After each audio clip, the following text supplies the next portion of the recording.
जय हिंद प्यारे साथियों, कैसे हो आप सब लोग? मैं आपका दोस्त Dinesh Kumar. DK education learners पे आप सभी का हार्दिक स्वागत है।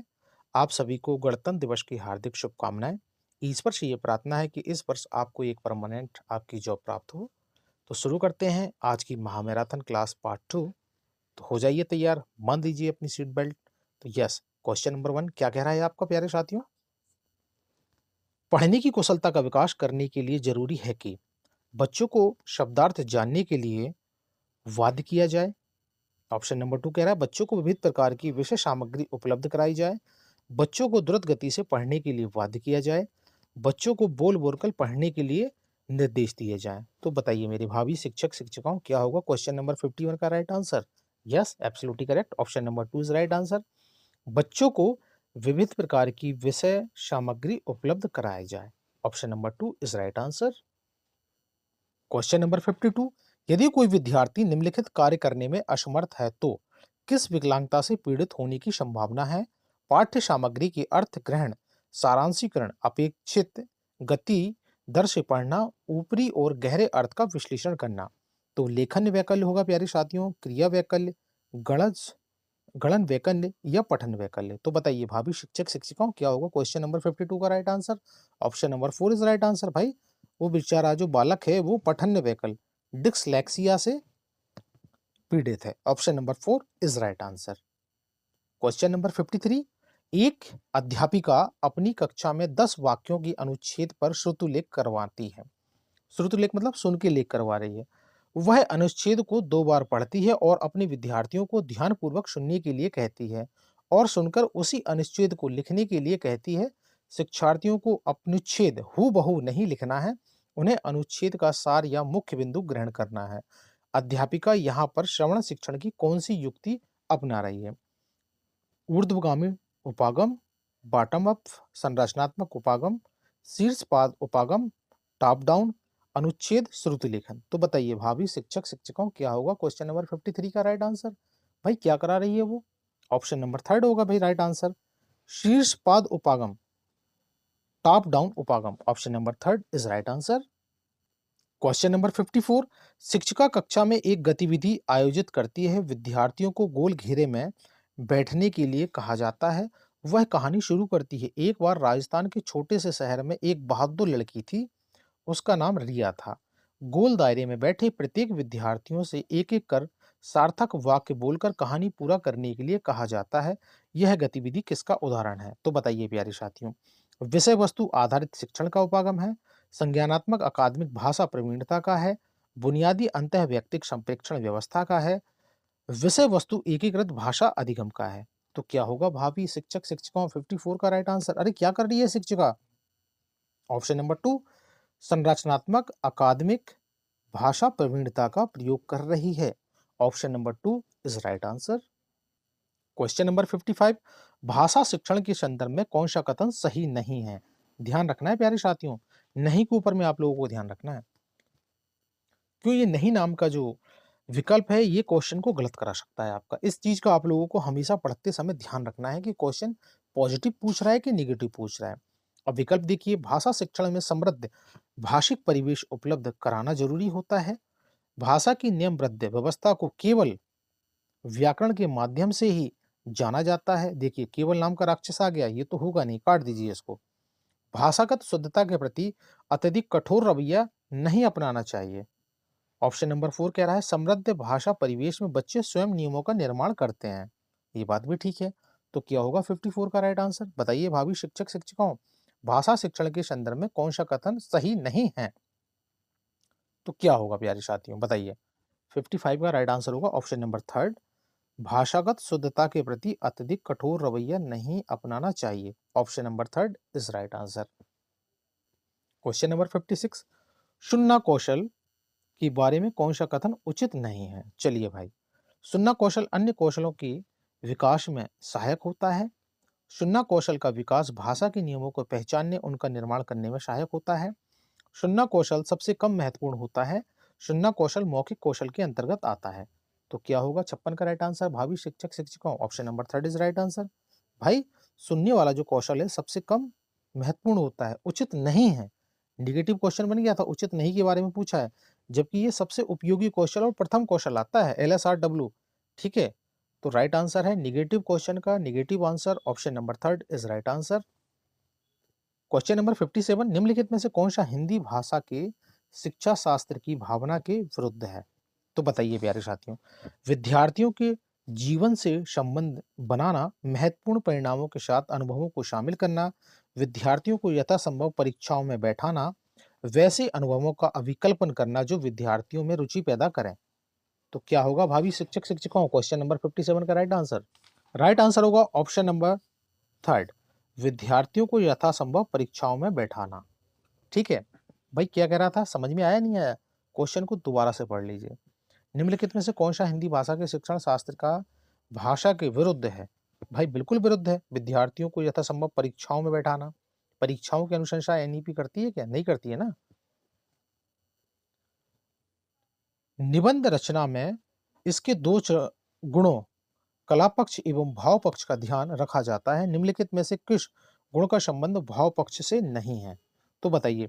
व्यक्तित्व की छाप, प्रभावोत्पादकता, पुनरावृत्ति का बहिष्कार या कल्पना की प्रवणता। क्या होगा भावी शिक्षक शिक्षिकाओं? 59 का राइट आंसर। भाई option number third is right answer. पुनरावृत्ति का बहिष्कार, option number third is right answer. Question number 60, निम्नलिखित में से कौन सा मौन पाठन का महत्व नहीं है? चलिए भावी शिक्षक शिक्षिकाओं। ऑप्शन नंबर वन, मौन वाचन में नेत्र तथा मस्तिष्क सक्रिय रहते हैं। मौन वाचन में थकान कम होती है क्योंकि इसमें वाग यंत्रों पर जोर नहीं पड़ता है। मौन वाचन अवकाश का सदुपयोग करता है। मौन वाचन के समय पाठक एकाग्रचित होकर ध्यान केंद्रित करके पढ़ता है। तो क्या होगा दोस्तों राइट आंसर? मौन पठन का महत्व नहीं है, निगेटिव क्वेश्चन है, तो राइट आंसर इसका निगेटिव ही होगा। ऑप्शन नंबर वन, मौन वाचन में नेत्र तथा मस्तिष्क सक्रिय रहते हैं। गलत बात है भाई, जबकि सक्रिय रहते हैं। क्वेश्चन नंबर 36, कार्यकुशल में कौन सा समास होगा? चलिए भाई, आपकी संधि, समास, उपसर्ग, प्रत्यय, अलंकार, इससे भी क्वेश्चन बनेंगे। ये सारी की सारी जो आपकी मैराथन है ना, सब सब क्वेश्चनों को लिया गया है इसमें। भाई द्विगु समास होगा, क्रमधारा होगा, बहिब्रीहि होगा या तत्पुरुष समास होगा? तो बताइए कार्य कुशलता में कौन सा समास होगा? अरे भाई, कार्य की कुशलता कर्मधारा है, option number two is right answer. कर्मधारा है समास, option number two is right answer. Question number 38, संरक्षण का संधि विच्छेद करिए। चलिए भाई, संरक्षण में क्या होगा? संधन रक्षण, समधन रक्षण, समधन क्षण, समधन क्षण। तो क्या होगा राइट आंसर? संरक्षण का संधि विच्छेद क्या होगा भावी शिक्षक शिक्षिकाओं? समधन रक्षण, option number two is right answer. I hope आप लोग समझ गए होंगे। आपके पूर्व ज्ञान ने आपको बता दिया होगा कि इसका option number two is right answer होगा। क्वेश्चन नंबर 44, रसीले में प्रत्यय है। रसीले में कौन सा प्रत्यय है? रस प्रत्यय है, ईले प्रत्यय है, ले प्रत्यय है या रा प्रत्यय है? तो बताइए भावी शिक्षक शिक्षिकाओं कौन सा प्रत्यय होगा?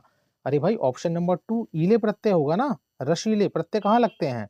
प्रत्यय आगे लगते हैं कि पीछे लगते हैं? बताइए। प्रत्यय आपके हमेशा पीछे लगते हैं, तो option number two is right answer.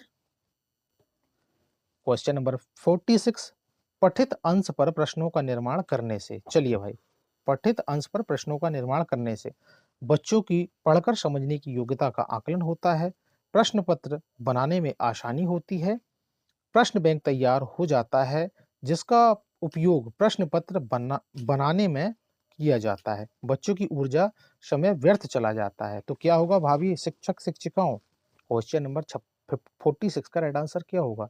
अरे भाई ऑप्शन नंबर वन होगा ना। बच्चों को पढ़कर समझने की योग्यता का आकलन होता है। बिल्कुल, पठित अंश पर प्रश्नों का निर्माण करने में बच्चों की पढ़कर समझने की योग्यता का आकलन होता है। आप लोग भी तो करोगे ना आकलन, तो option number one is right answer. 47, शब्दों के अर्थ स्पष्ट करने की अपेक्षाकृत ज्यादा बेहतर पद्धति है, कौन सी है भाई? शिक्षक द्वारा स्वयं अर्थ स्पष्ट करना होता है, वाक्य प्रयोग द्वारा बच्चों को अर्थ का अनुमान लगाने का अवसर देना होता है, शब्दकोश लेखन होगा, देखन होगा, शब्दों की व्याख्या करना होगा। तो क्या होगा प्यारे साथियों? 47 का राइट आंसर। भावी शिक्षक शिक्षिकाओं आपको पॉजिटिव आंसर मिल रहा है इसमें? क्या मिल रहा है? ऑप्शन नंबर टू मिल रहा है ना। वाक्य प्रयोग द्वारा बच्चों को अर्थ का अनुमान लगाने का अवसर देना, option number two is right answer. Question number 48, व्याकरण के शिक्षण अधिगम के लिए कौन सा तरीका आदर्श होगा? सहज भाव से चल रहे विमर्श में व्याकरणिक नियमों को प्रस्तुत करना और शिक्षार्थियों को उन्हें पहचानने की अवसर देना। ऑप्शन नंबर 2, शिक्षार्थियों को पहले नियम बताना, फिर विस्तृत व्याख्या करना, फिर गतिविधि करवाना। वाक्यों में नियम संरचित कर जितना अधिक संभव हो सके अभ्यास कराना चाहिए। नियम बताना और शिक्षार्थियों को नियम याद करने के लिए मदद करना। चलिए भावी शिक्षक शिक्षिकाओं, क्या होगा 48 का right answer? Yes, option number 1 is right answer. सहज भाव से चल रहे विमर्श में व्याकरणिक नियमों को प्रस्तुत करना और शिक्षार्थियों को उन्हें पहचानने के अवसर प्रदान करना। यहाँ पे अवसर आपका पॉजिटिव वर्ड मिल गया है, तो आपको पहले ही पता चल गया होगा, तो option number 1 is right answer. Question number 49, एक शिक्षार्थी कक्षा में अपने अध्यापक की बात को ध्यानपूर्वक सुनता है या सुनती है और अगले दिन प्रदत्त कार्य पूरा करने के लिए अध्यापक की बातों के मुख्य बिंदु लिखती है या लिखता है। इस प्रकार के श्रवण को कहा जाएगा विस्तृत श्रवण, शीर्षपाद मॉडल, अकादमिक श्रवण, गहन श्रवण। तो बताइए भावी शिक्षक शिक्षिकाओं, क्या होगा right answer? Option number 4 is right answer. भाई वो गहन श्रवण, ध्यान से सुन रहा है, गंभीरता से सुन रहा है, तो option number 4 is right answer. Okay. Question number 50, बहुसांस्कृतिक पृष्ठभूमि वाली कक्षा में भाषा शिक्षक को क्या करना चाहिए? चलिए भाई, बहुत डिफरेंट टाइप की आपके पास क्लास है, आपको क्या करना है? मौखिक कौशलों पर बल देना चाहिए, अभिव्यक्तात्मक कौशलों पर बल देना चाहिए, परस्पर बातचीत करने का अधिकाधिक अवसर प्रदान करना चाहिए, बच्चों को मानक भाषा प्रयोग करने के लिए कहना चाहिए। तो क्या होगा right answer? Yes, absolutely correct, option number 3, परस्पर बातचीत करने का अधिकाधिक अवसर देना चाहिए, जिससे उनकी क्रिएटिविटी और बात करने की और बातों का आदान प्रदान करने की जो क्षमता का विकास, भाषा का विकास अच्छे तरीके से होगा। क्वेश्चन नंबर 51, भाषा सीखने सिखाने की प्रक्रिया में आधार मुख्य है। क्या है भाई भाषा सीखने सिखाने की प्रक्रिया में क्या आधार मुख्य है? ऑप्शन नंबर 1 पाठ्यपुस्तक, समाज सांस्कृतिक परिवेश, शिक्षक द्वारा अर्थ बताना या शब्दकोश देखना। क्या होगा राइट आंसर? ऑप्शन नंबर 2 होगा भाई, समाज सांस्कृतिक परिवेश। जब उन्हें मिलेगा तो भाषा सीखने सिखाने की प्रक्रिया में उत्कृष्ट योगदान प्राप्त होगा, उन्हें वो सीखेंगे, बातों को समझेंगे। क्वेश्चन नंबर 52, पाठ्य पुस्तक भाषा शिक्षण में मुख्यतः क्या सहायता करती है? चलिए भाई, व्याकरणिक नियमों को रट्टा लगवाने में मदद करती हैं, भाषा की विभिन्न छटाओं प्रस्तुत करती हैं, बच्चों का आकलन करती हैं, बच्चों को विभिन्न पर्वों की जानकारी देती है। तो क्या होगा राइट आंसर मेरे प्यारे साथियों? Option number 2 is right answer. भाई भाषा की विभिन्न छटाएं प्रस्तुत करती है। Yes, option number 2 is right answer. Question number 53, कक्षा 8 की एक अध्यापिका विद्यार्थियों के 5-5 समूह बनाती है और आंकड़ों को संग्रहण, आंकड़ों का विश्लेषण, रिपोर्ट लेखन का कार्य सहयोगात्मक रूप से करने का समूह कार्य देती है। इस गतिविधि को क्या कहेंगे? दत्त कार्य, परियोजना कार्य, गृह कार्य या संरचनात्मक आकलन। तो क्या होगा भावी शिक्षक शिक्षिकाओं? क्वेश्चन नंबर 53 का right answer yes, option number 2 is right answer. भाई वो बच्चों को परियोजना कार्य दे रही है ना। क्वेश्चन नंबर 56, निम्नलिखित में से कौन सा मौखिक भाव प्रकाशन शिक्षण का उद्देश्य नहीं है? ध्यान रखना प्यारे साथियों, क्वेश्चन आपका निगेटिव है, तो इसका आंसर भी निगेटिव ही होगा। बालकों का उच्चारण शुद्ध एवं परिमार्जित हो, विषय की अनुकूलता से अधिक भाषा शैली को महत्व देना, छात्रों को व्याकरण सम्मत भाषा का प्रयोग करना सिखाना, बोलने में विराम चिन्हों का ध्यान रखना या सिखाना। तो बताइए 56 का राइट आंसर क्या होगा? Option number 2 is right answer, negative answer है भाई। विषय की अनुकूलता से अधिक भाषा शैली को महत्व देना। क्या ये बात ठीक है? ये बात ठीक नहीं है, इसीलिए तो राइट आंसर हुआ ना, क्योंकि ऊपर पूछा मौखिक भाव प्रकाशन शिक्षण का उद्देश्य नहीं है, तो ऑप्शन नंबर 2 ये उद्देश्य नहीं है। क्वेश्चन नंबर 57, अध्यापक केंद्रित उपागम की प्रमुख विशेषता नहीं है। क्या है भाई? इनमें सूचनाओं के आदान प्रदान पर बल दिया जाता है, यह उपागम व्याख्यान से संबंधित नहीं होता है, इसमें शिक्षक पूर्ण रूप से सक्रिय रहता है, इसमें शिक्षण अधिगम वातावरण पूरी तरह से औपचारिक होता है। तो क्या होगा 57 का राइट आंसर? अरे भाई, अध्यापक केंद्रित उपागम की प्रमुख विशेषता नहीं है, क्वेश्चन आपका निगेटिव है, ध्यान से पढ़ना है, ध्यान से समझना है। तो क्या है राइट आंसर? राइट आंसर भी निगेटिव होगा ना, यह उपागम व्याख्यान से संबंधित नहीं होता है, option number 2 is right answer. समझ गए होंगे आप लोग। क्वेश्चन नंबर 58, नवाचार के अंतर्गत शिक्षण के लिए कुछ और अपनाया जाता है। भाई कौन सा तरीका है? पारंपरिक, सामान्य, पुराना व उपयोगी, नया व उपयोगी, पुराना व सामान्य। तो नवाचार के अंतर्गत में क्या अपनाया जाता है भाई? ऑप्शन नंबर थर्ड, नया व उपयोगी, है ना? Option number third is right answer. Question number 59, कथन 1 और कथन 2 पर विचार करिए। क्या कह रहा है आपका कथन 1? शिक्षक को कक्षा में यथासंभव मौन रहना चाहिए और विद्यार्थियों को यथासंभव अधिक से अधिक भाषा प्रयोग करने के लिए प्रोत्साहित किया जाना चाहिए। ऑप्शन 2 क्या कह रहा है? उचित उच्चारण सीखने के लिए रंगीन चार्ट और रंगीन व्यंजन छड़ का प्रयोग किया जाना चाहिए। उपयुक्त अवधारणाएं क्या दर्शाती हैं भाई? उद्दीपक, कोश, कोश विषयक उपागम या मौन तरीका, प्राकृतिक उपागम। तो क्या होगा भावी शिक्षक शिक्षिकाओं? ऑप्शन क्वेश्चन नंबर 59 का राइट आंसर भाई option number 2 is right answer, मौन तरीका। Okay, right, option number 2 is right answer. Question number 60, भाषा अर्जन और भाषा अधिगम में महत्वपूर्ण अंतर है भाई? भाषा की पाठ्य पुस्तक का, भाषा सीखने सिखाने की पद्धति का, भाषविक परिवेश की उपलब्धता का, या भाषा का कठिनाई स्तर। तो बताइए भावी शिक्षक शिक्षिकाओं क्या होगा right answer? Option number 2 is right answer. भाषा अर्जन और भाषा अधिगम में महत्वपूर्ण अंतर है भाषा सीखने सिखाने की पद्धति का। ओके। क्वेश्चन नंबर 44, निराशा में उपसर्ग और मूल शब्द क्या है? चलिए भाई प्यारे साथियों, ये आपका पूर्व ज्ञान आपका काम देगा। निर्धन आशा होगा, निराधन आशा होगा, निर्धन आशा होगा, निराधन सा होगा। क्या होगा राइट आंसर? निराशा में उपसर्ग। पहले तो ये बताइए उपसर्ग कहाँ लगते हैं? आगे लगते हैं या फिर पीछे लगते हैं? तो बताइए, कमेंट में बताना है। ओके, यस, आगे लगते हैं। कहाँ लगते हैं? आगे लगते हैं। चलिए भाई, पकड़ लिया, आप लोगों को मानना पड़ेगा। आप लोगों ने जो आंसर दिया है आगे लगते हैं, तो बिल्कुल मानना पड़ेगा भाई, सही कह रहे हो आप लोग।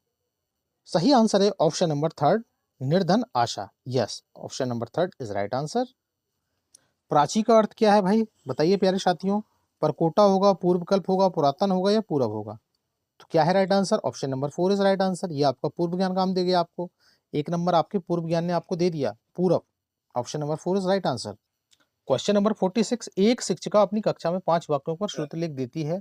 वह पांचों वाक्यों को 2 बार बोलती है तथा विद्यार्थियों को वाक्यों को विकल्प उसी तरह से लिखने के लिए कहती है जिस तरह से बोले गए हैं। आकलन के लिए शिक्षिका यह कौन सा श्रवण युक्ति अपना रही है? ये आप लोगों ने पहले भी क्वेश्चन पढ़ लिया होगा।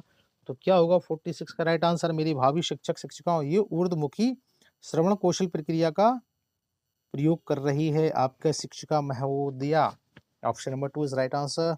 क्वेश्चन नंबर 48, नीचे कक्षा 8 के विद्यार्थियों के लिए दत्त कार्य उल्लेख है, इसे किस तरह का लेखन कहेंगे? जोड़ों में बैठकर चर्चा करो, मुख्य बिंदुओं को लिख लो और विषय के पक्ष तथा विपक्ष के लिए दो दो तर्क देते हुए एक अच्छा लेखन तैयार करें। विश्व के सभी देशों को जलवायु परिवर्तन प्रभावित कर रहा है।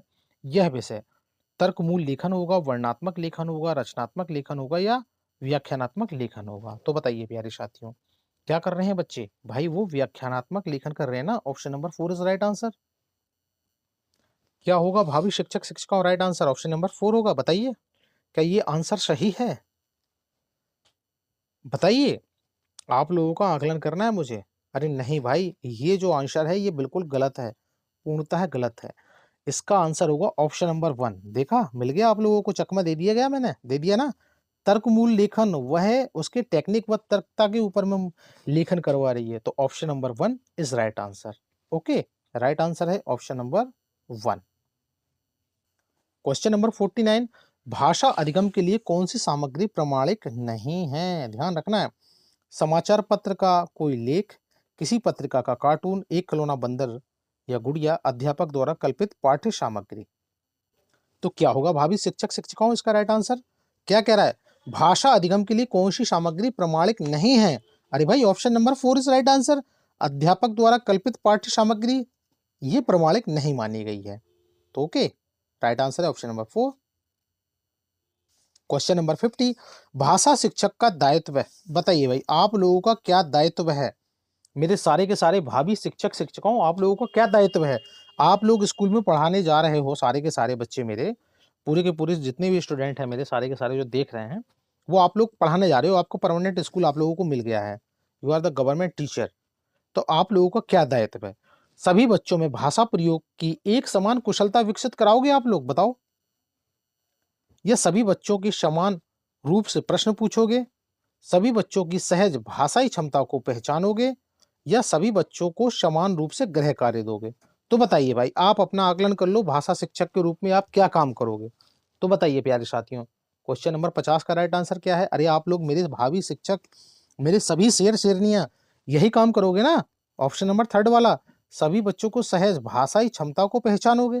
पहचानोगे कि नहीं पहचानोगे? खाओ अपनी अपनी मम्मी की कसम, पहचानोगे ना सारे के सारे? पहचानोगे, बिल्कुल। Option number third is right answer. और भाई, सर की क्लास पसंद आ रही है यार, लाइक क्यों नहीं कर रहे हो आप लोग? मतलब सब्सक्राइब करना तो भूल ही गए।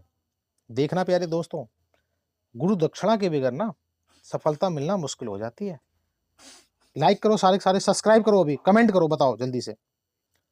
क्वेश्चन नंबर 51, निम्नलिखित में से कौन सा औपचारिक पत्र लेखन सिखाने के लिए मिश्रित अधिगम उपागम का सर्वाधिक उपयुक्त उदाहरण है? चलिए भाई, ठीक ठाक लेवल का क्वेश्चन है ये, आपका हार्ड लेवल का क्वेश्चन आ गया ये। मान लीजिए, अब अध्यापिका कुछ विद्यार्थियों को ऑफलाइन तथा कुछ को वीडियो कॉन्फ्रेंसिंग के माध्यम से औपचारिक पत्र का प्रारूप समझाती है।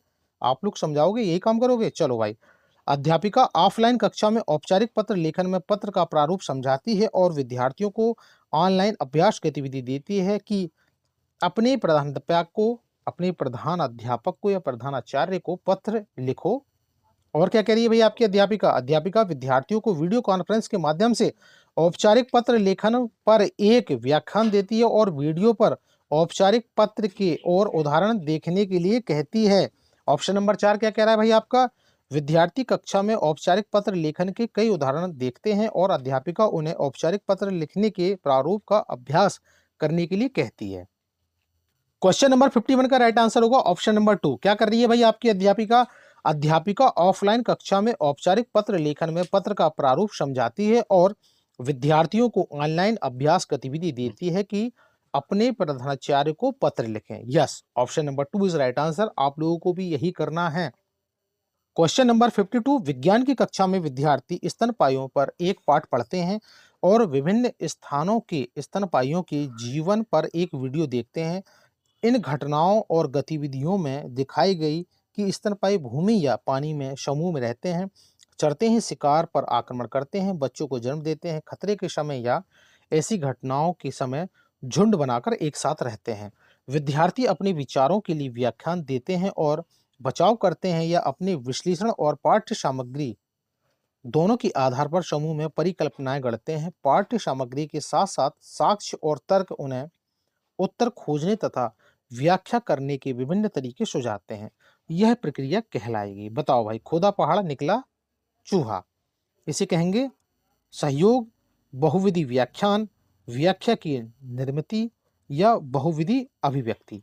तो बताइए प्यारे शिक्षक शिक्षिकाओं, क्या होगा राइट आंसर 52 का? Yes, option number 3 is right answer. इसे कहेंगे बहुविधि व्याख्याएं। Option number 3 is right answer. खोदा पहाड़ निकला चूहा, option number 3 is right answer. Question number 53, बहुभाषिक कक्षा के संदर्भ में आप इनमें से किस गतिविधि को सर्वाधिक उचित समझोगे? चलिए भाई, बताइए कौन सी गतिविधि को आप लोग सबसे अच्छा मानोगे? ऑप्शन नंबर 1 क्या कह रहा है? स्वतंत्र शब्द को 10 बार बोलिए, सूर्य अस्त हो गया है वाक्य को 10 बार लिखिए, हिंदी पाठ में आए चिड़िया पुस्तक कुआं को अपनी भाषा में क्या कहते हैं बताइए, लठ खत शब्दों के हिंदी का कंठस्थ या रट्टा मारिए। तो बताइए प्यारे साथियों, 53 का राइट आंसर क्या होगा? भाई आप तो यही काम करोगे ना कि हिंदी पाठों में आए चिड़िया पुस्तक कुएं को अपनी भाषा में क्या कहते हो? चलो बच्चों बताओ, समझाओ आप लोग क्या कहोगे? तो option number 3 is right answer. Question number 54, Hindi भाषा के सतत और व्यापक मूल्यांकन के संदर्भ में कौन सा कथन उचित नहीं है? निगेटिव क्वेश्चन है, ध्यान रखना है प्यारे साथियों। यह बच्चे के संदर्भ में ही मूल्यांकन करता है। यह बच्चों को उत्तीर्ण अनुत्तीर्ण श्रेणियों में विभाजित करने में विश्वास रखता है।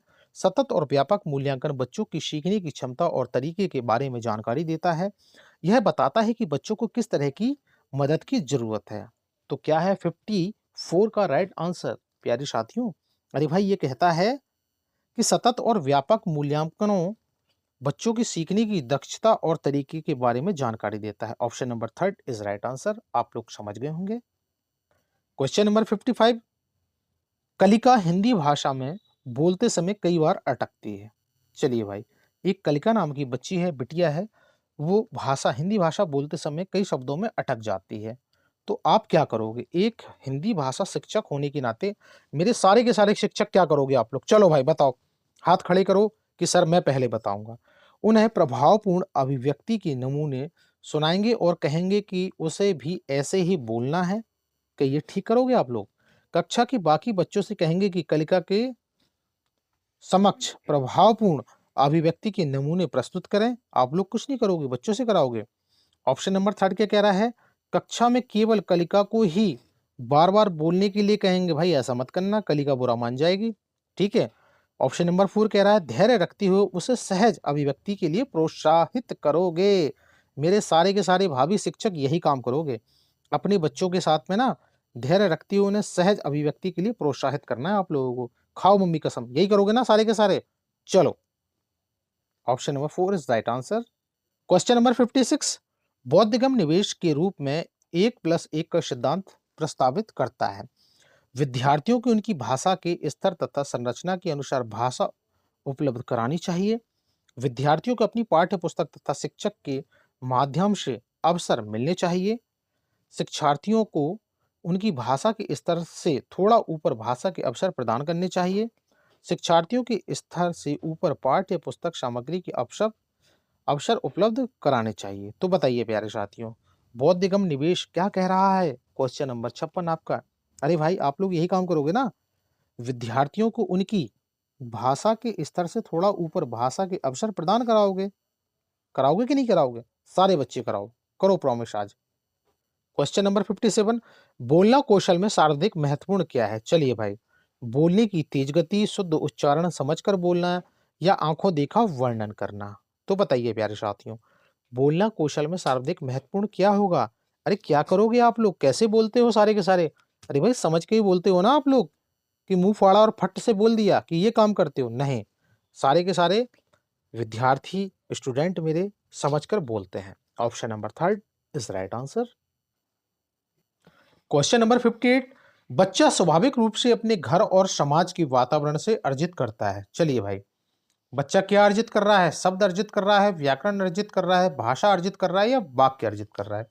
तो भाई एक बेसिक सा क्वेश्चन है, इसका राइट आंसर होगा बच्चा अपने इन्वायरमेंट से, परिवेश से भाषा अर्जित करता है। Option number third is right answer.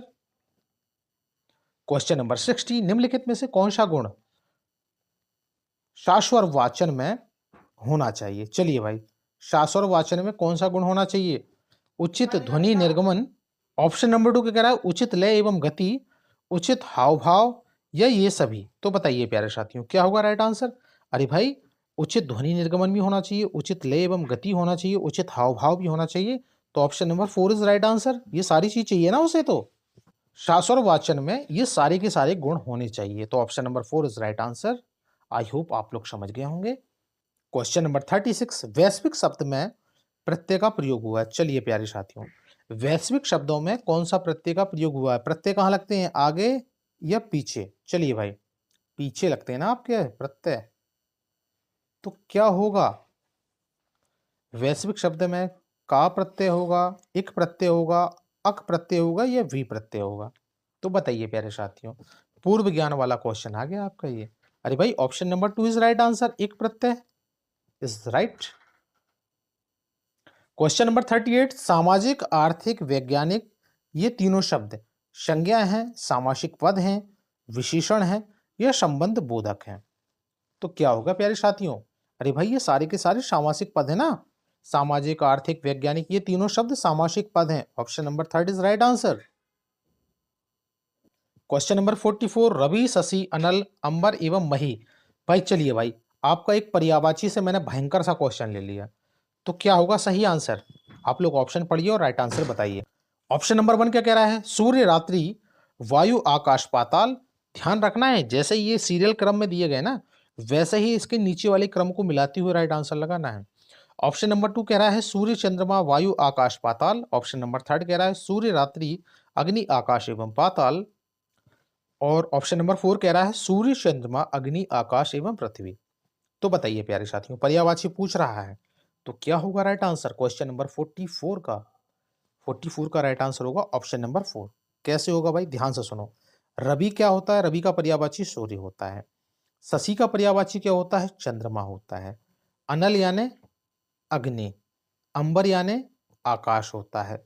मही यानी क्या होता है? मही यानी होता है पृथ्वी। तो इस प्रकार से आपका ये आंसर हुआ ऑप्शन नंबर 4। समझ में आया? बहुत प्यारा क्वेश्चन था ये मिल जाता है आप लोगों को, मिलेगा। पर्यायवाची का एक क्वेश्चन मिलेगा, उपसर्ग प्रत्यय संधि समास अलंकार। ओके, तो option number 4 is right answer. Question number 47, एक अध्यापिका समाचार पत्र में एक गद्य खंड का चयन करती है और उसमें प्रत्येक 5वें शब्द जो क्रिया शब्द हैं को हटा देती है। विद्यार्थियों द्वारा इस गद्य खंड में से हटाए गए शब्दों को भरने के लिए एक आकलन कार्य तैयार करती है। इस प्रकार के आकलन कार्य को क्या कहते हैं? चलिए भाई, रिक्त स्थान की पूर्ति करना, क्लोज कार्य करना, व्याकरण का कार्य करना या व्याकरण के लिए होना। भाई ये सब काम आप लोग भी करोगे अपने अपने स्कूलों में, अपनी अपनी क्लासों में। जब आप क्लास टीचर बनोगे तो ये सारे काम आप लोगों को करना पड़ेगा। तो क्या है राइट आंसर क्वेश्चन नंबर 47 का? अरे भाई क्या कर रहे हो आप लोग? आप क्लोज कार्य ही तो प्रस्तुत कर रहे हो ना। Option number 3 is right answer. समझ में आया कि नहीं आया? चलिए भाई, क्लास अच्छी लग रही है तो अपने भाई के लिए, सर के लिए सब्सक्राइब जरूर करें। बहुत मेहनत लगती है दोस्तों इस क्लास में।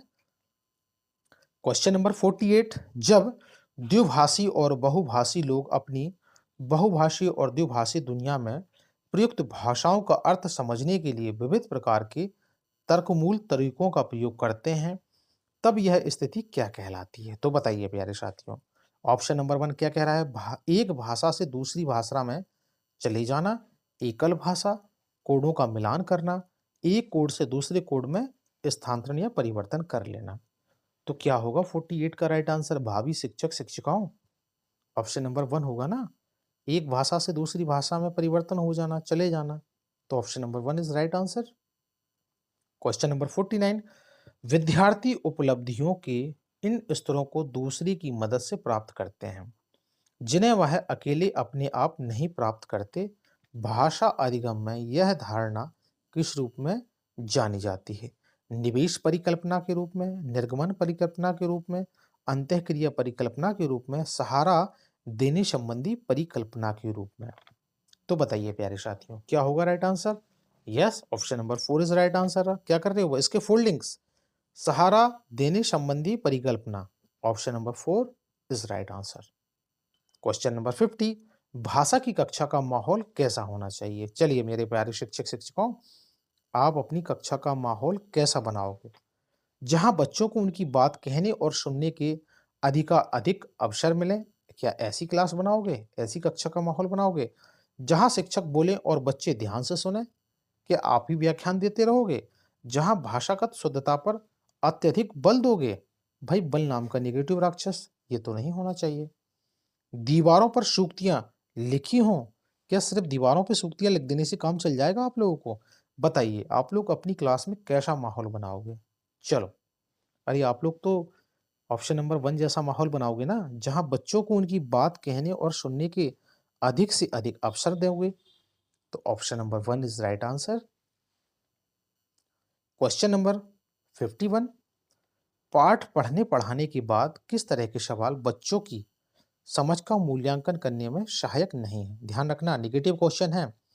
यदि तो वाले प्रश्न, पढ़े गए पाठ से जुड़ते हुए अपने निजी अनुभवों को व्यक्त करने वाले प्रश्न, क्यों कैसे वाले प्रश्न, क्या शिक्षा मिलती है वाले प्रश्न। तो बताइए प्यारे साथियों, भाई इसका राइट आंसर होगा option number 2 is right answer. पढ़े गए पाठ से जोड़ते हुए अपने निजी अनुभवों को व्यक्त करने वाले प्रश्न, क्यों होगा ये राइट आंसर? भाई क्या कह रहा है? क्वेश्चन को दोबारा पढ़ो। पाठ पढ़ने पढ़ाने के बाद किस तरह के सवाल बच्चों की समझ का मूल्यांकन करने में सहायक नहीं है? देखो, पढ़े गए पाठ से जोड़ते हुए अपने निजी अनुभवों को व्यक्त करने वाले प्रश्न, ये ऑप्शन नहीं होगा क्योंकि क्वेश्चन निगेटिव है, ये पॉजिटिव है, इसीलिए ये आंसर नहीं होगा। तो option number 2 is right answer.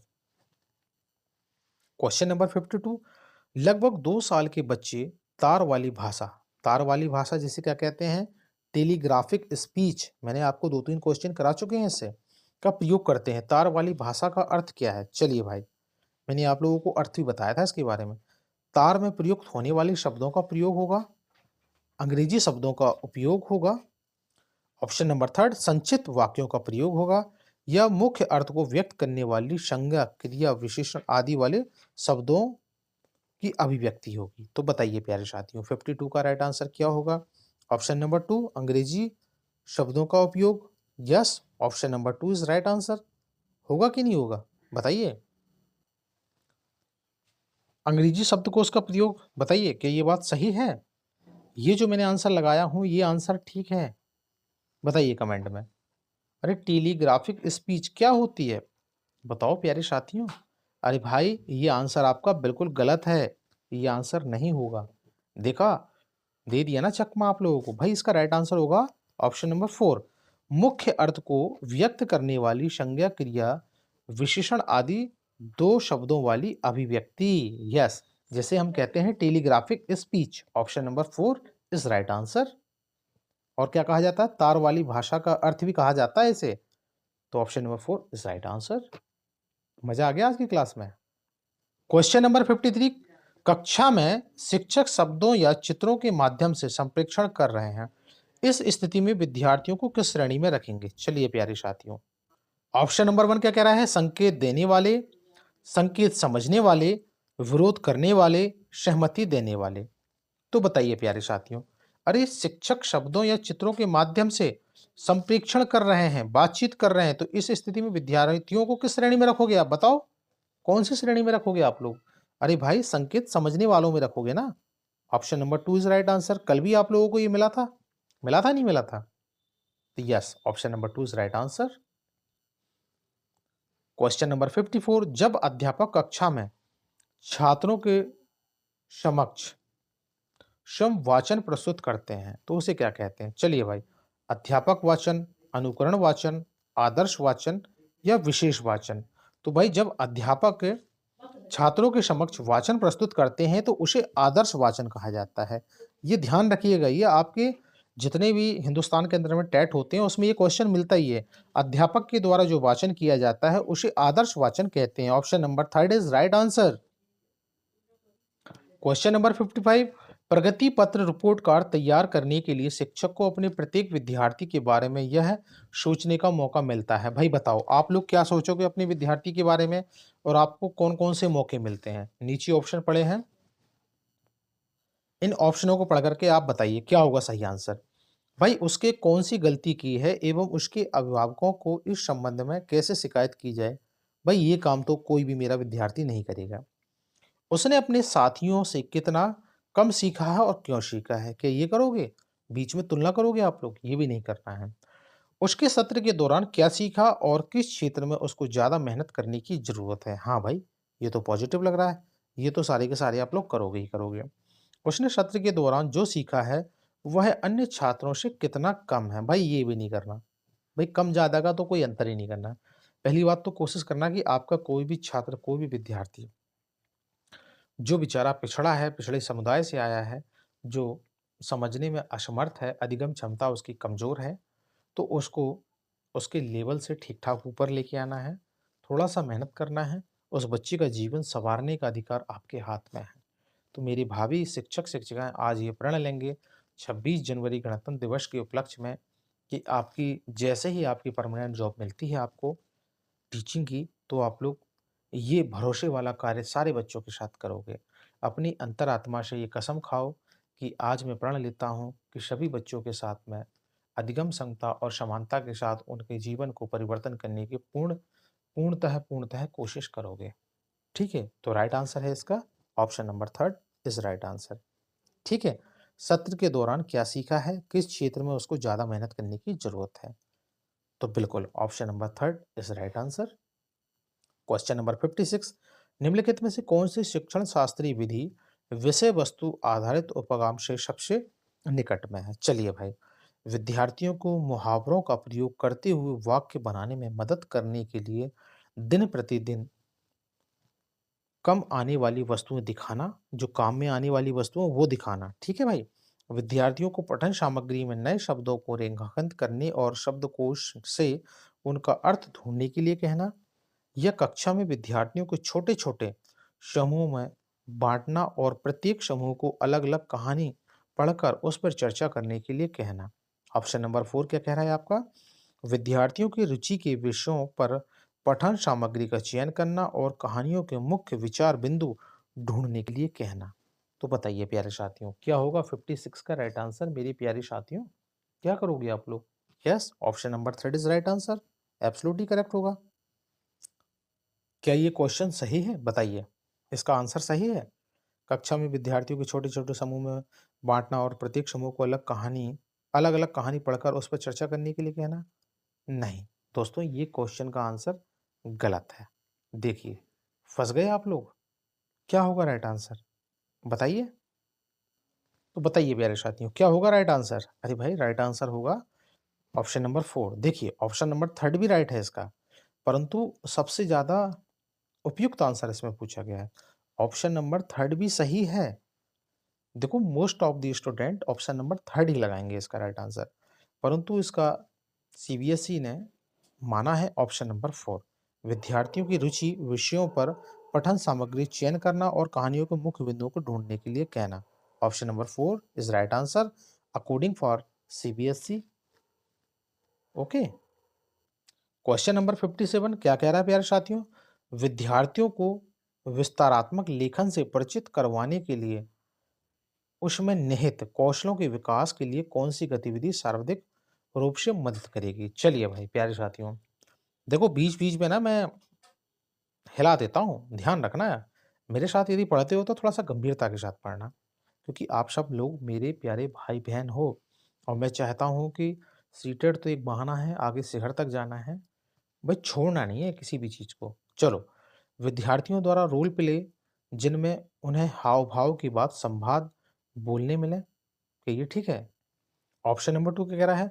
विद्यार्थियों को बताई गई वस्तु के लिए 100 शब्दों का प्रयोग करते हुए रचनात्मक विज्ञापन की अभिकल्पना करनी चाहिए।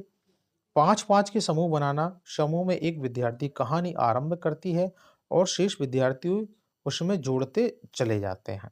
विद्यार्थी विशेषण की परिभाषा बताते हैं और विशेषण के प्रकारों की सूची बनाते हैं। तो बताइए प्यारे शिक्षक शिक्षिकाओं, क्या होगा right answer? Yes, option number 2 is right answer. विद्यार्थियों को बताई गई वस्तु के 100 शब्दों का प्रयोग करते हुए रचनात्मक विज्ञापन की अभिकल्पना करनी है। तो option number 2 is right answer. भाई, ये लेवल ठीक ठाक है इन क्वेश्चनों का, ध्यान से पढ़ना है तभी आप लोग ठीक आंसर पे पहुंच पाओगे। क्वेश्चन नंबर 58, हिंदी भाषा शिक्षण में निदानात्मक परीक्षण शिक्षक को क्या समझाने में मदद करता है? चलिए प्यारे साथियों, ऑप्शन नंबर 1 क्या कह रहा है? हिंदी में विद्यार्थी सीखने संबंधी किन कठिनाइयों का सामना करते हैं? यह रखा है। पुनरावृत्ति किस प्रकार की विद्यार्थियों की सहायता करती है? उसके विद्यार्थी कितने बुद्धिमान हैं? प्रकरण का वह हिस्सा जिसे विद्यार्थियों ने कंठस्थ नहीं किया है। तो बताओ प्यारे साथियों, क्या होगा right answer? Yes, option number 1 is right answer. Hindi में विद्यार्थी सीखने संबंधी किन कठिनाइयों का सामना कर रहे हैं? क्या निदानात्मक परीक्षण कर रहा है ना, तो पहले कठिनाई को ही तो जानेगा ना, डायग्नोसिस करेगा, उसके बाद ही तो निदान करेगा। तो option number 1 is right answer. Question number 59, वह मूल्यांकन का प्रयोजन किसी विशिष्ट अधिगम प्रक्रिया में संकल्पनाओं को स्पष्ट करना होता है, तो ऐसा मूल्यांकन या मूल्यांकन क्या कहलाता है? निरंतर, निर्माणात्मक, संज्ञानात्मक, विसंज्ञानात्मक? तो बताओ प्यारे साथियों, क्या होगा क्वेश्चन नंबर 59 का राइट आंसर? अरे भाई, वो निरंतर ही तो कर रहा है ना, निरंतर मूल्यांकन ही तो कर रहा है। Option number 1 is right answer. भाई ठीक है कि नहीं, बताओ सारे के सारे, फिर इस बार लटकाऊंगा। अरे भाई ठीक है ही, डरो मत अब। Option number 1 is right answer. Question number 60, निम्नलिखित में से हिंदी भाषा शिक्षण का महत्व नहीं है। चलो भाई, बच्चों की अवबोध क्षमता का विकास करना, बच्चों के वैज्ञानिक दृष्टिकोण का विकास करना, बच्चों में साहित्य के कौशल का विकास करना। तो बताओ प्यारे साथियों, क्या करोगे? निम्नलिखित में से हिंदी भाषा शिक्षण का महत्व नहीं है। अरे बच्चों में वैज्ञानिक दृष्टिकोण का विकास करना, क्या उनको साइंटिस्ट बनाना है क्या आप लोगों को? भाई, भाषा का अर्जन कराना है, भाषा शिक्षण कराना है, तो उसका वैज्ञानिक दृष्टिकोण का विकास क्यों करोगे आप? तो option number 2 is right answer. हुआ कि नहीं हुआ? भाई ये तो पॉजिटिव है। बच्चों की अबोध क्षमता का विकास करना ही करना है आप लोगों को, बच्चों के साहित्य कौशल का विकास भी करना है, पर वैज्ञानिक दृष्टिकोण का विकास आप लोगों को नहीं करना है ना। तो option number 2 is right answer. Question number 36, यथासंभव में कौन सा समास है? चलो भाई, पूर्वगान का इस्तेमाल करिए और यथासंभव में कौन सा समास होगा? अवयवी भाव होगा, तत्पुरुष होगा, कर्मधारय होगा या द्वंद्व होगा? क्या होगा सही आंसर? यथासंभव में कौन सा समास होगा? अरे भाई, अवयवी भाव समास होगा ना। आपके पूर्व ज्ञान ने आप लोगों को बता दिया होगा कि सर इसमें पहला वाला होगा अवयवी भाव समास। ओके। कठिन का विलोम क्या होगा? सरल होगा। बिल्कुल सिंपल सा आंसर था इसका। क्वेश्चन नंबर 47, आरंभिक बाल्य अवस्था सर्वाधिक रूप से, चलिए प्यारे साथियों, क्या चुनौतीपूर्ण होती है, आवश्यक होती है, महत्वपूर्ण होती है या अंतर्निहित होती है? आरंभिक बाल्य अवस्था सर्वाधिक रूप से क्या होती है? बस इसी को पढ़ के आपको इसका क्वेश्चन का आंसर आपको लगा देना है। कैसी होती है भाई? अरे चुनौतीपूर्ण होती है ना।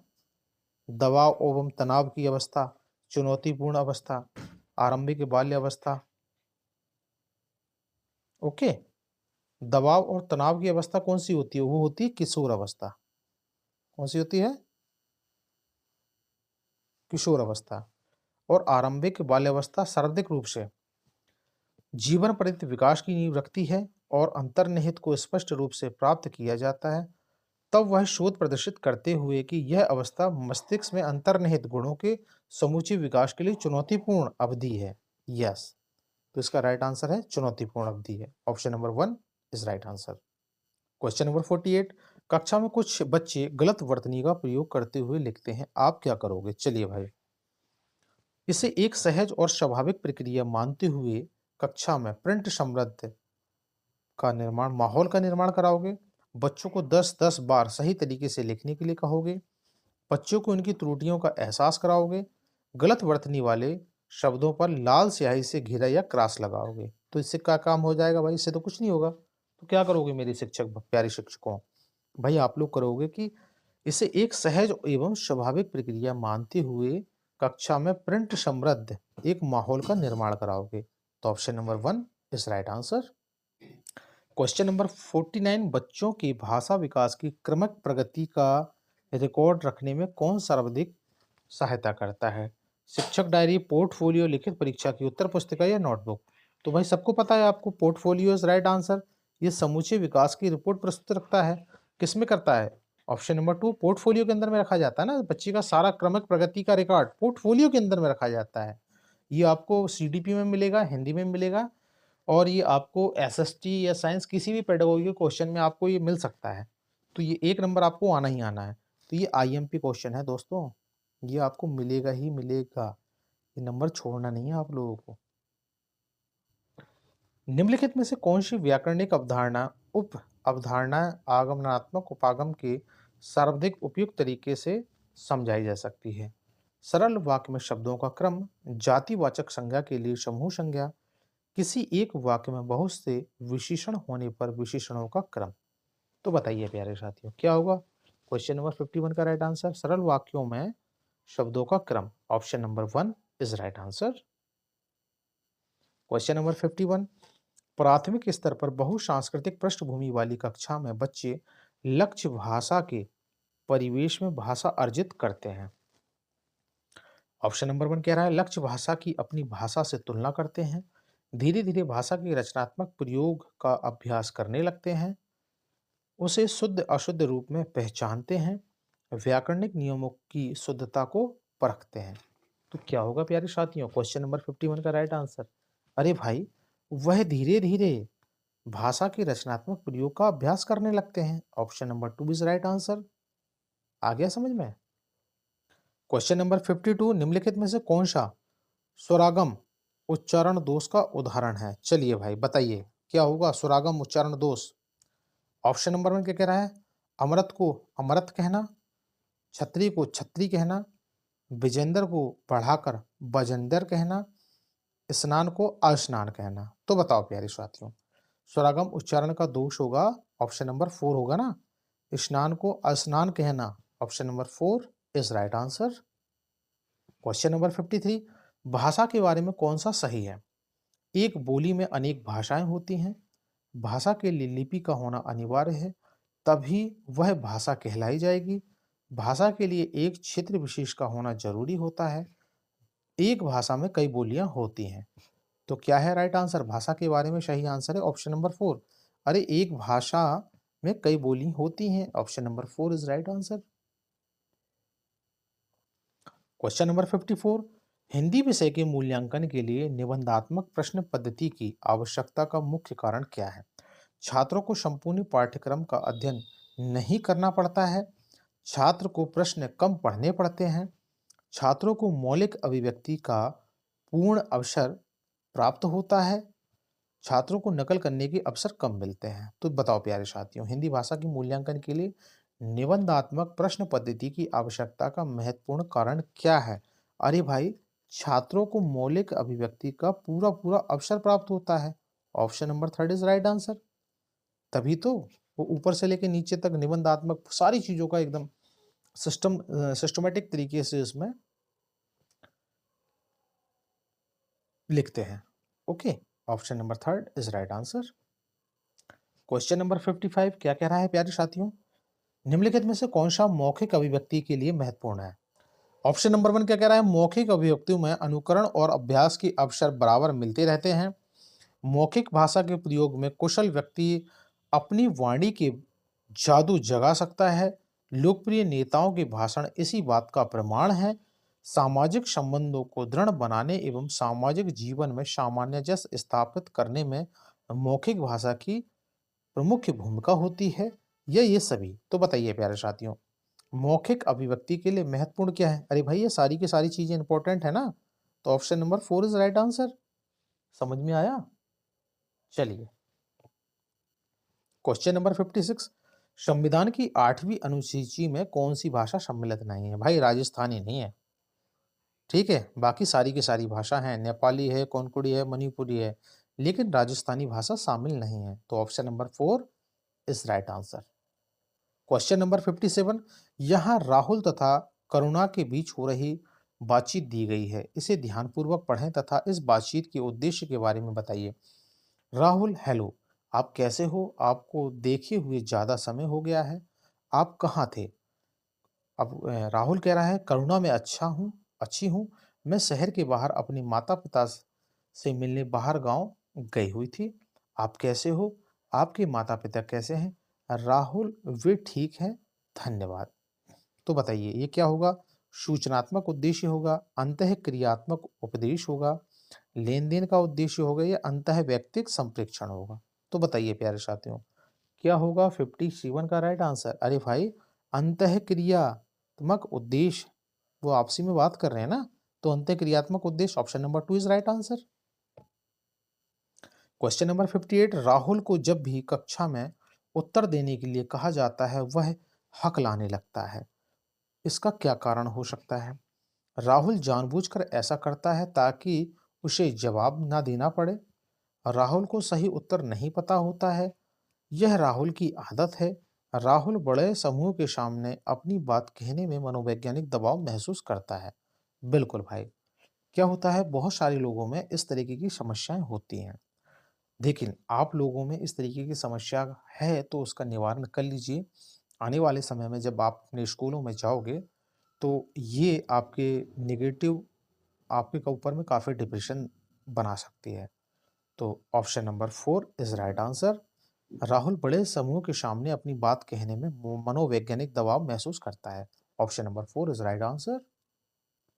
क्वेश्चन नंबर 59, राधिका अक्सर लड़का को लक्का, कमाई होने लगी को कमाई होगी लिखना जैसी गलतियां कर बैठी है, यह इस ओर किस ओर संकेत करता है? चलिए भाई, राधिका ध्यान से नहीं लिखती है, उसके लेखन के स्तर में सुधार की आवश्यकता है, राधिका को मात्राओं का ज्ञान नहीं है, राधिका के विचारों को तेज गति से के साथ उसकी लेखनी नहीं चल पाती है। तो बताओ प्यारे साथियों, क्या है राधिका बिटिया में समस्या क्या है?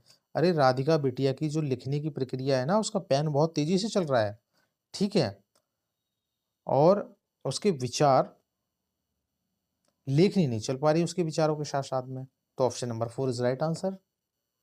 क्वेश्चन नंबर 60, पाठ पढ़ने पढ़ाने के बाद किसी तरह के सवाल बच्चों की समझ का मूल्यांकन करने में सहायक नहीं है। भाई किस टाइप के जो प्रश्न है वो मूल्यांकन करने में सहायक नहीं है? बताओ मेरे प्यारे साथियों। यदि तो वाले प्रश्न होंगे, पढ़े गए पाठ से जोड़ते हुए अपने निजी अनुभवों को व्यक्त करने वाले प्रश्न होंगे, क्यों, कैसे वाले प्रश्न होंगे, क्या शिक्षा मिलती है वाले प्रश्न होंगे या वाला प्रश्न होगा? तो बताओ प्यारे साथियों, क्या होगा क्वेश्चन नंबर 60 का राइट आंसर? पाठ पढ़ने पढ़ाने के बाद किस तरह के सवाल बच्चों की समझ का मूल्यांकन करने में सहायक नहीं होंगे? भाई इसमें निजी अनुभवों को व्यक्त करने वाले प्रश्न नहीं होंगे। ये अकॉर्डिंग फॉर गद्यांश जैसे प्रश्न होते हैं, तो इसीलिए option number 2 is right answer. Okay, समझ में आ गया? क्वेश्चन नंबर 39, रिक्त स्थान की भूमिका उस रिक्त स्थान को समझने की होती है जो शिक्षार्थी और शिक्षक निर्धारित लक्ष्यों की दिशा में करते हैं। मूल्यांकन वृद्धि, आकलन व प्रगतिल, मूल्यांकन अधिगम, आकलन अधिगम। तो बताओ प्यारे साथियों, क्या होगा राइट आंसर? अरे क्या है भाई, आकलन की भूमिका उस प्रगतिल या प्रगति को समझने की होती है जो विद्यार्थी और शिक्षक निर्धारित लक्ष्यों की दिशा में करते हैं। Option number 2 is right answer. Question number 40, उपचारात्मक शिक्षण का आधार निम्नलिखित में से कौन सा है? स्व परीक्षण करना, पाठ्य पुस्तक परीक्षण करना, निदानात्मक परीक्षण करना या व्याख्यान परीक्षण करना? तो बताओ प्यारे साथियों, क्या होगा उपचारात्मक शिक्षण का आधार? निदानात्मक होगा ना भाई। Option number 3 is right answer. समझ में आया कि नहीं आया? क्वेश्चन नंबर 41, भाषा शिक्षण के संदर्भ में कौन सा कथन सही नहीं है? चलिए भाई, भाषा अर्जन और भाषा अधिगम में अंतर होता है। भाषा शिक्षण में केवल भाषाई शुद्धता पर ही अधिक बल दिया जाता है। भाषा सीखने में अन्य विषयों का अध्ययन अध्यापन सहायक होता है। समृद्ध भाषा परिवेश भाषा अर्जित करने में सहायक होता है। तो बताओ प्यारे साथियों, क्या होगा 41 का राइट आंसर? अरे भाई ऑप्शन नंबर 2 होगा। क्यों नहीं पूछा था? नेगेटिव क्वेश्चन का नेगेटिव आंसर होगा। भाषा शिक्षण में केवल भाषाई शुद्धता पर ही अधिक बल दिया जाता है। देखो, आप लोग पढ़ोगे ना तो पहले ही आपको आंसर पता चल जाएगा कि ये वाला आंसर एक्चुअल में गलत है। नेगेटिव क्वेश्चन का नेगेटिव आंसर होगा। Option number 2 is right answer. Question number 42, एक बहुसांस्कृतिक पृष्ठभूमि वाली कक्षा में भाषा सीखने के बारे में कौन सा विचार उचित होगा? तो बताइए भावी शिक्षक शिक्षिकाओं कौन सा विचार उपयुक्त होगा? बताइए। अधिकाधिक पुस्तकों का निर्माण किया जाए, भाषा सिखाने के लिए व्याकरणिक नियमों का और अधिकाधिक प्रयोग होना चाहिए, भाषा परिवेश का निर्माण किया जाए ताकि भाषा अर्जन की सहज स्थिति बन सके, बच्चों में भाषा सीखने की क्षमता बलपूर्वक विकसित करनी होती है। तो बताओ मेरे प्यारे साथियों, 42 का राइट आंसर क्या होगा? अरे भाई ऑप्शन नंबर 3 होगा ना। भाषा परिवेश का निर्माण किया जाए ताकि भाषा अर्जन की सहज स्थिति बन सके। यस, बहुत पॉजिटिव आंसर है। Option number 3 is right answer. Question number 43, उपचारात्मक शिक्षण के लिए निम्नलिखित में से कौन सा कार्य नहीं है? चलिए भाई, उपचारात्मक शिक्षण के लिए पूछा है। सतत एवं व्यापक मूल्यांकन, प्राथमिक स्तर पर बच्चों की परीक्षा में फेल होने पर उन्हें अगली कक्षा में प्रमोशन पदोन्नति करने से रोकना, उच्चतर माध्यमिक कक्षाओं में विज्ञान विषय को अलग अलग संकायों के रूप में पढ़ाना या माध्यमिक कक्षाओं में विज्ञान विषय को संयुक्त विषय के रूप में पढ़ाना। तो बताइए प्यारे साथियों, क्या होगा 43 का राइट आंसर? उपचारात्मक शिक्षण के लिए निम्नलिखित में से कौन सा कार्य नहीं किया जाना चाहिए? तो बताओ कौन सा कार्य नहीं करोगे आप लोग? नेगेटिव है क्वेश्चन, तो ऑप्शन नंबर 2 करोगे ना आप। प्राथमिक स्तर पर बच्चों को परीक्षा में फेल होने पर उन्हें अगली कक्षा में पदोन्नत नहीं करने से रोकना, करने से रोकना। यस, ये होगा right answer. Option number 2 is right answer. समझ में आ गया आप लोगों को? चलिए भाई, बहुत प्यारा क्वेश्चन था। ये आईएमपी क्वेश्चन है, समझना, ये हार्ड लेवल के क्वेश्चन है, ये मिलेंगे आपके एग्जाम में। क्वेश्चन नंबर 44 क्या कह रहा है प्यारे साथियों? निष्कर्ष निकालने के कौशल का विकास करने के लिए कौन सी शिक्षण अधिगम सामग्री एक अच्छा संसाधन है? प्रमाणिक वस्तु और पठन सामग्री होगा, कक्षा में शब्द दीवार होगा, एक ही पठन सामग्री का भिन्न भिन्न भाषाओं में अनुवाद करके देना, विभिन्न छवियों को दर्शाने वाले फ्लैश कार्ड और उसके आधार पर अनुमान लगाना कि वे किस बारे में हैं। तो बताओ प्यारे साथियों, क्या होगा 44 का राइट आंसर? निष्कर्ष निकालने के कौशल का विकास करने के लिए कौन सी विधि अधिगम सामग्री एक अच्छा संसाधन हो सकती है? अरे भाई, ऑप्शन नंबर बताओ बताओ क्या होगा सही answer? Yes, option number 4 is right answer. विभिन्न छवियों को दर्शाने वाले फ्लैश कार्ड और उनके आधार पर अनुमान लगाना कि वे किस बारे में हैं। Option number 4 is right answer. Question number 45, आप एक शिक्षक के रूप में विद्यार्थी के ज्ञान के विभिन्न पहलुओं के बीच उसकी पहचान करने और उनके आपस का संबंध निर्धारित करने की योग्यता की जांच करना चाहते हैं।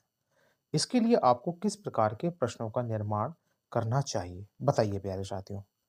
क्या निबंधात्मक प्रश्नों का निर्माण करोगे, अति लघु उत्तरीय प्रश्नों का निर्माण करोगे, वस्तुनिष्ठ प्रश्नों का निर्माण करोगे या मिलान वाले प्रश्नों का निर्माण करोगे? बताइए प्यारे साथियों। आप लोगों के ऊपर क्वेश्चन आ गया है ये। आप किस प्रकार के प्रश्नों का निर्माण करोगे? बताइए भाभी शिक्षक शिक्षकों। अरे भाई, आप निबंधात्मक प्रश्नों का ही तो निर्माण कराओगे ना। अब क्यों कराओगे? आप क्या कर रहे हो? विद्यार्थी के ज्ञान के विभिन्न पहलुओं के बीच उसकी पहचान करने, उसके आपस का संबंध निर्धारित करने की योग्यता की जांच करना चाह रहे हो ना, तो आपको निबंधात्मक प्रश्न ही तो बनाने पड़ेंगे। तो option number 1 is right answer. Question number 60, असफलता में प्रयुक्त उपसर्ग। चलिए प्यारे साथियों, उपसर्ग कहाँ लगाते हैं, आगे या पीछे? बताइए, आगे लगेंगे या पीछे लगेंगे?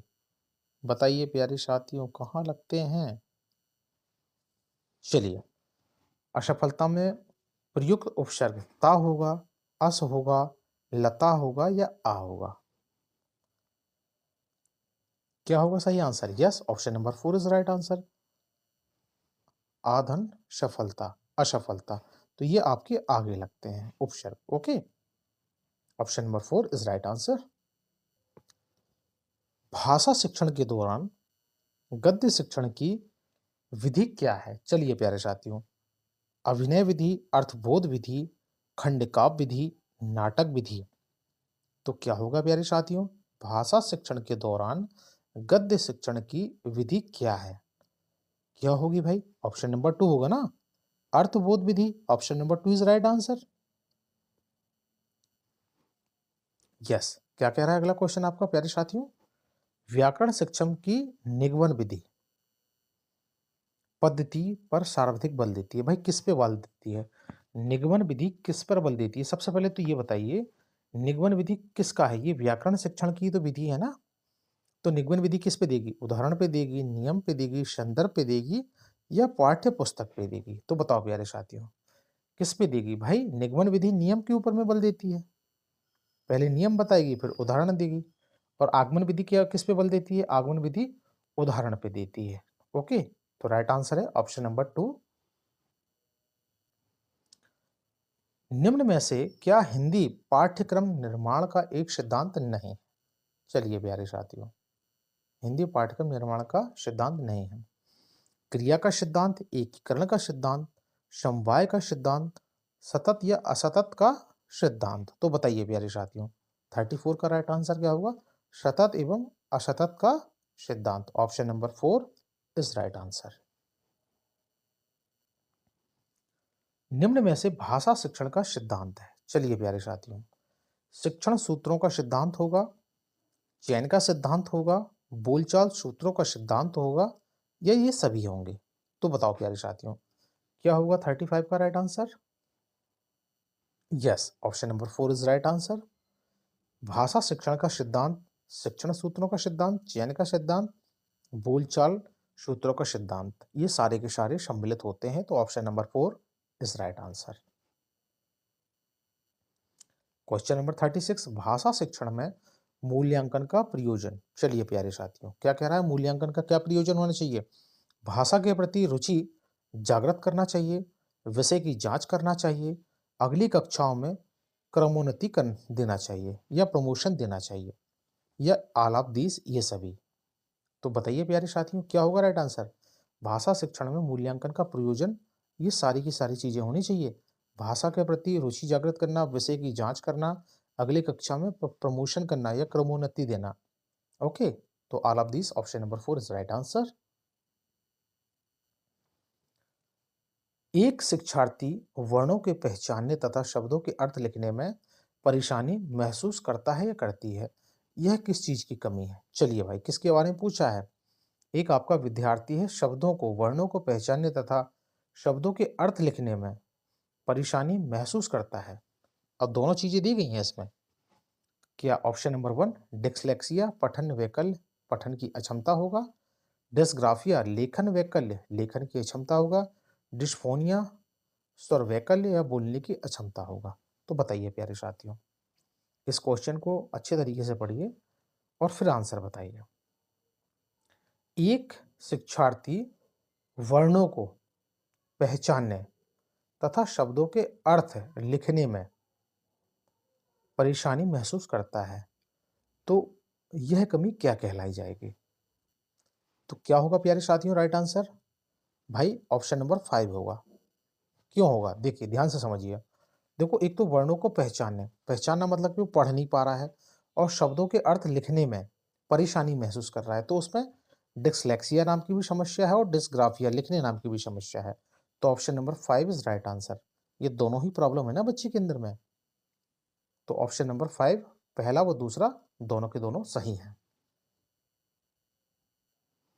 ओके, मातृभाषा आधारित बहुभाषिकता समर्थन करती है, भाई किसका करती है? चलिए प्यारे साथियों, सभी बच्चे अपनी विद्यालय शिक्षा अपनी मातृभाषा अथवा घर की भाषा में आरंभ करते हैं।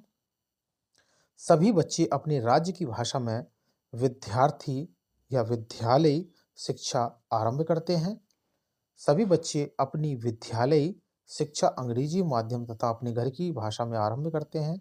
सभी बच्चे हिंदी प्रथम भाषा के रूप में पढ़ते हैं। तो बताओ प्यारे साथियों, मातृभाषा आधारित बहुभाषिकता समर्थन किसका करेगी?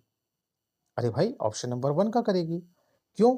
सभी बच्चे अपनी विद्यालय शिक्षा अपनी मातृभाषा में अथवा घर की भाषा में आरंभ करते हैं, उसके बाद क्षेत्रीय भाषा में करते हैं, उसके बाद अंग्रेजी या हिंदी या मराठी या अपनी जो भी लैंग्वेज होती है त्रिभाषा फार्मूला के अंतर्गत में करते हैं।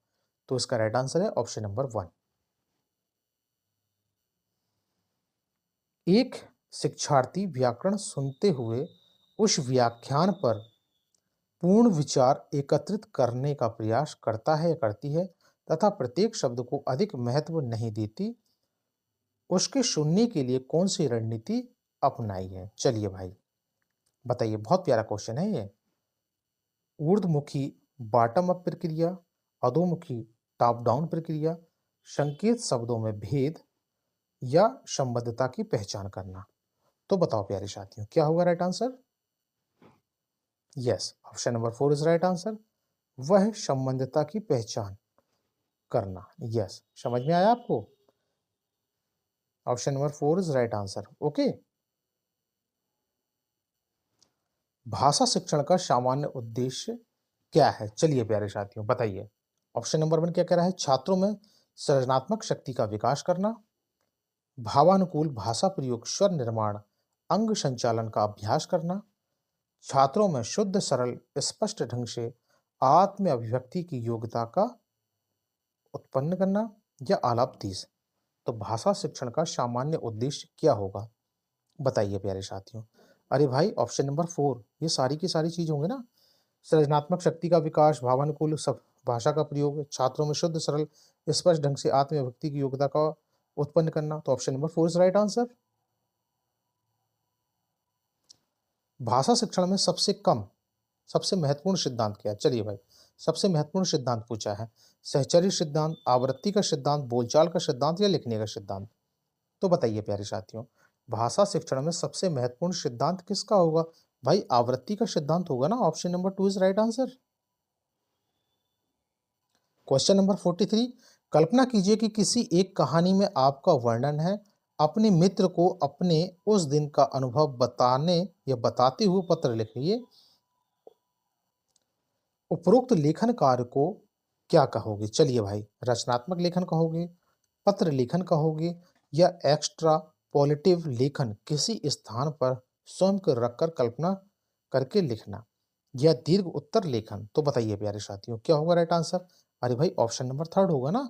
उस जगह पे एक्स्ट्रा पॉजिटिव लेखन, भाई उस जगह पे उस स्थान पर स्वयं को रखकर कल्पना करना और फिर लिखना। तो option number third is right answer. Question number 44, बच्चे भाषा सीखने की क्षमता के साथ पैदा होते हैं, मुख्यतः यह है किसका विचार है? तो बताइए प्यारे साथियों भाषा के बारे में किसने अपना विचार प्रस्तुत किया है? अरे कौन है? नॉम चॉम्स्की चाचा जी। Option number third is right answer. भाषा विकास के जनक नहीं तो कहा जाता है चॉम्स्की को। Option number third is right answer. Question number 45, अध्यापक की देखरेख में विद्यार्थियों द्वारा किए जाने वाले कार्य की विधि के अंतर्गत क्या आता है? चलिए भाई, अनुसंधान विधि, समस्या समाधान विधि, अवलोकन विधि या प्रदर्शन विधि। तो बताइए प्यारे साथियों क्या होगा राइट आंसर? यस, अध्यापक के साथ में वो अध्यापक क्या कर रहा है? अवलोकन ही तो कर रहा है ना। Option number third is right answer. क्या है भाई? अध्यापक की देखरेख में विद्यार्थियों द्वारा किए जाने वाला काम, वो किस विधि के अंतर्गत में आएगा? अवलोकन विधि के अंतर्गत ही तो है ना। समझ में आया कि नहीं? बहुत प्यारा क्वेश्चन है, आईएमपी क्वेश्चन है दोस्तों, पेपर में छपने वाले क्वेश्चन है ये। तो चलिए आज आपकी महामैराथन यहाँ पे कंप्लीट होती है। तो प्लीज़ इससे पहली वाली और ये सभी और सारे के सारे प्रैक्टिस सेशन जल्दी से रिवाइज करके देख लीजिएगा।